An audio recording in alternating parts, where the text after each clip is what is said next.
ये काम बहुत पहले इन लोगों को करना था। ये सिर्फ अपना पल्ला झाड़ने के लिए इस तरह के प्रोग्राम्स बुलाते हैं। कुछ भी उस प्रोग्राम से हासिल हुसूल होता नहीं है। एक रेजोल्यूशन पास करके लोगों को बता देते हैं कि साहब एक रेजोल्यूशन पास कर दिया हमने, उसमें फ़लाँ फ़लाँ चीज़ें हैं। उसके बाद में क्या होता है आज तक किसी को नहीं बताया गया, उस पर क्या कार्रवाई है। दूसरी बात यह है जो सर्वे होना था वो तो हो रहा है, वो तो चल रहा है। अगर आपको सर्वे के ख़िलाफ़ जाना है तो आप सड़कों पर आइए, प्रोग्राम कीजिए। जैसे रामलीला मैदान में हर साल एक रैली बुलाते थे आप, 2014 के बाद तो आपने रैली नहीं बुलाई। तो खाली देवबंद में प्रोग्राम कर लेने से क्या होगा। दूसरे, अगर आप इसके फेवर में हैं तो फिर आप ये प्रोग्राम क्यों कर रहे हैं। आप कहिए साहब हम फेवर में करने दीजिए प्रोग्राम। और आपके तो बड़े बड़े जो जमीयत के लोग हैं उन्होंने अपने मदरसों के सर्वे करा लिए। तो अब क्या लोगों को बेवकूफ़ बनाने वाली जो कहानी बन रही है, मैं समझता हूँ कि इससे कुछ हासिल हुसूल नहीं है। और इस पर जो भी डिसीज़न लेना है वो मुस्लिम अवाम को और मदारिस के ज़िम्मेदारान को खुद ही लेना है। ये आपके बयान से दो चीज़ें सामने आ रही है। एक तो आप कह रहे हैं कि जो मुस्लिम आवाम है उन्हें सड़कों पे आना चाहिए, अपनी बात कहनी चाहिए। दूसरा, आप कह रहे हैं कि देवबंद में जो बैठक हो रही है ये बेकार है, इन बैठकों से कुछ होने वाला नहीं है, इन बातचीत से कुछ होने वाला नहीं है, इन्हें करना ही था तो पहले करना था। तो रास्ता क्या निकलेगा फिर? बिल्कुल, मैं वही कह रहा हूँ कि देखिए ये खाली एक नॉर्मली एक बैठक बुला लेते हैं। पहले भी इन्होंने 15-20 दिन पहले भी एक बैठक बुलाई थी। उसके बाद क्या हुआ। सवाल ये है कि इस तरह के प्रोग्रामों को, जिस तरह कांग्रेस हुकूमत में जमीयत उलमा सड़कों पर निकलकर रामलीला मैदान में प्रोग्राम करके जिस तरह से डटाई के साथ में उनका मुकाबला करती थी, आज जमीयत के अंदर वो चीज़ बाकी नहीं रही। अब ये सिर्फ घर में प्रोग्राम करके एक रेजोल्यूशन पास कर देते हैं कि साहब हाँ हो गया जो कुछ होना था। अरे ऐसे थोड़ी होता है मेरे भाई। आप मुस्लिम अवाम को गुमराह न करें। या तो आप एक साइड बैठें, आप कहें कि साहब सर्वे होने दो।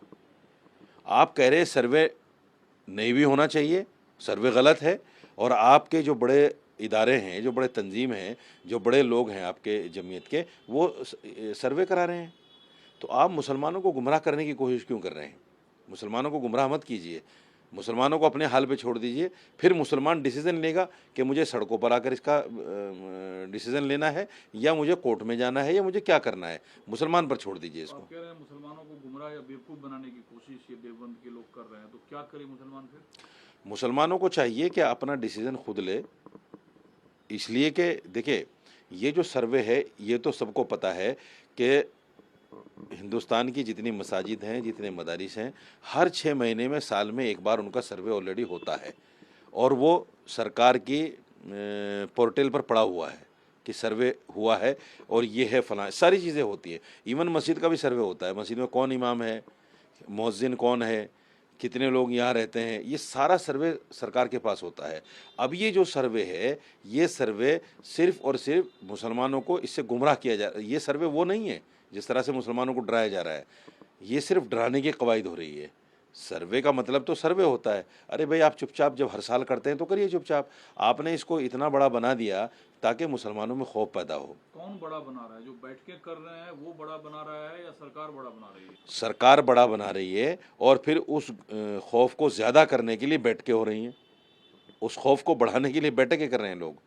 सरकार ने जो खौफ डेवलप किया है कि साहब मदरसों से पता नहीं क्या होगा और कितने दहशतगर्द पकड़े जाएंगे और मदरसों में पता नहीं क्या तालीम होती है, फिर उसी खौफ को ज़्यादा करने के लिए जमीयत प्रोग्राम कर रही है।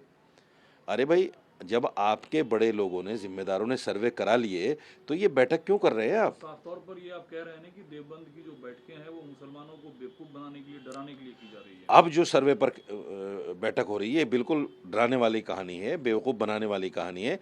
कोई फ़ायदा इससे होने वाला नहीं है। आपके पास दो विकल्प हैं, या तो आप सड़कों पे आइए या आप कोर्ट जाइए। सिर्फ बैठक में आप ये कर लें कि साहब बैठक हो गई, रेजोल्यूशन पास हो गया, इससे होने वाला कुछ नहीं है। सड़क पे आके क्या होगा? सड़क पे आके जैसे किसानों ने आंदोलन किया, किसानों ने आंदोलन किया, सरकार मजबूर हुई। लेकिन ये कोई कानून नहीं है जिसकी वजह से, मगर सरकार को आने वाले वक्त के लिए इस तरह की बातों पर मजबूर किया जा सकता है कि ना किया जाए। देश में अमन शांति हो, देश में अमन शांति हो। आप एक वर्ग को, एक वर्ग विशेष को डराकर जो है सियासत नहीं कर सकते। अगर आप करेंगे तो उसका फिर तोड़ है मुसलमान सड़कों पर निकले। ठीक है। दूसरा सवाल जो ज्ञान वापी का मसला है इसे आगे बढ़ाने की अपील वाराणसी की अदालत में की है कि इस मुकर्रर तारीख की सुनवाई ना हो। देखिए, वाराणसी का हशर भी बाबरी मस्जिद जैसा होगा, ये मैं आज कह रहा हूँ आपके चैनल पे। कितना भी केस लड़ लो, कितना भी कुछ कर लो, बाबरी मस्जिद का लास्ट में जब फैसला हुआ तो कोर्ट ने ये कह दिया कि भाई मंदिर तोड़कर मस्जिद नहीं बनी। यहाँ 92 में जो बाबरी मस्जिद टूटी है वो भी गैर कानूनी थी। जिन लोगों ने ये षड्यंत्र रचा है उनके खिलाफ कार्रवाई भी होनी चाहिए, और फिर भी ये कह दिया कि मैं ये जगह रामलला को दे रहा हूँ। तो केस करके आप क्या करेंगे? इसका भी एक ही रास्ता है कि लोग सड़कों पर आएं, लोग सड़कों पर आकर हुकूमत के सामने अपनी बात रखें। हुकूमत जैसे गैर मुस्लिमों की है, हिंदुओं की है, हुकूमत ऐसी हमारी भी है, और ये संविधानिक तरीका है। मैं ये नहीं कहता कि देश में तोड़ फोड़ हो, देश में जो है देश का नुकसान हो, देश की संपत्ति को जलाया जाए या रोड बंद, ऐसा नहीं कह रहा हूँ। मैं ये कह रहा हूँ कि सड़कों पर आकर अपना रोष जताया जाए, बताया जाए कि मुसलमान कब तक इस जुल्म को बर्दाश्त करेगा जो सरकार हमारे साथ कर रही है। मौलाना साहब, आपकी बात लोग सुनते देखते हैं, आप पब्लिक डोमेन में अपनी बात रखते हैं। आप कह रहे हैं कि कोर्ट पर एतबार भी नहीं है और मुसलमान सड़क पे उतरे, नहीं तो हस्र ज्ञान वापी का बाबरी मस्जिद जैसा होगा। मस्जिद के मामले में मुझे तो कोर्ट पर यकीन नहीं है, क्योंकि मैं बाबरी मस्जिद देख चुका हूँ। जिसको यकीन है वो जाए कोर्ट, और जा रहे हैं बहुत लोग।